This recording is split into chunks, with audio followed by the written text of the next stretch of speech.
O nasıl bir vuruş oğlum? Smokeçi adam. Sahip.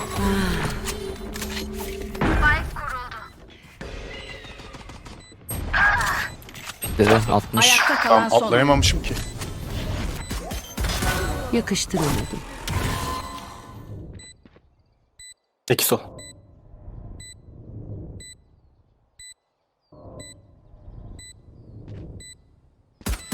Gizlice bakmak yok. Bir düşman kaldı.